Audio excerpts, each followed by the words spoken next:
அப்படின்னு. அதை நிறைவேற்றதுக்காக தான் இன்னைக்கு நம்ம நரேந்திரன் சொல்றாரு ஒரே நாடு ஒரே தேர்தல் வேணும்னு. அட என்னடா சொல்ற, நாட்டு வளர்ச்சிக்கு இதுக்கும் என்னடா சம்பந்தம்னா சம்பந்தம் இருக்குங்க. நம்ம தமிழகத்துல ஒரு தொகுதியில அரசியல் கட்சிகள் செய்யற செலவு ஒரு எலெக்ஷனுக்கு பாத்தீங்கன்னா 100 கோடி ரூபாய். அப்ப மொத்தம் 25,000 கோடி ரூபாய். இது வெறும் தமிழ்நாட்டுல. இது கூட நம்ம கவர்மெண்ட் பண்ற செலவுங்கிறது 500 கோடி.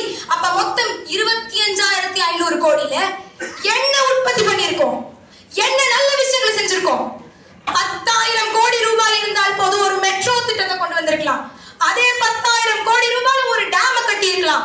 அட குறைஞ்சபட்சம் ஒரு 200 கோடியில ஒரு ஹைடெக் ஹாஸ்பிட்டல் கட்டி இருக்கலாம்.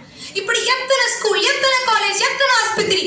இதை விடுங்க, பள்ளி அடிச்சிட்டு இருக்க நம்ம ஊர் ரோட சரி பண்ணியிருந்தா இந்நேரம் நல்ல இன்ஃப்ராஸ்ட்ரக்சர் இருந்திருக்கும். இதை பண்ணமா? இதை கூட விட்டுலாங்க.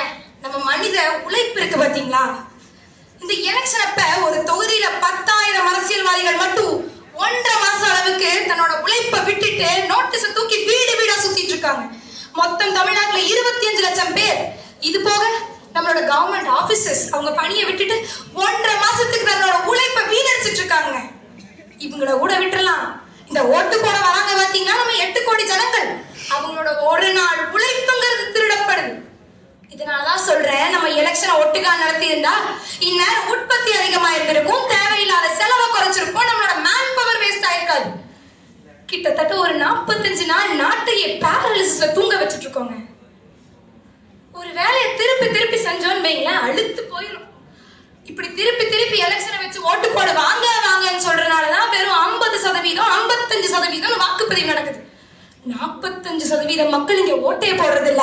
ஆனா ஜெயிக்கிறவன் வெறும் 35% ஜெயிக்கிறான். இது என்ன ஜனநாயகம்? Is this the democracy we want? இப்ப நம்ம கவர்மெண்ட் எடுத்துக்கோங்களேன். எலெக்ஷன் டைம்ல நல்ல விஷயங்கள், அதாவது பல நல்ல செயல்களை செய்யக்கூடாது. இது MCC படி ரூல் நம்மளுக்கு தெரியும். இதனாலேயே நம்ம திருப்பி திருப்பி எலெக்ஷன் நடத்துறோம். நல்ல விஷயம் நாட்டு பக்கம் எட்டி பார்க்கறதே கிடையாது.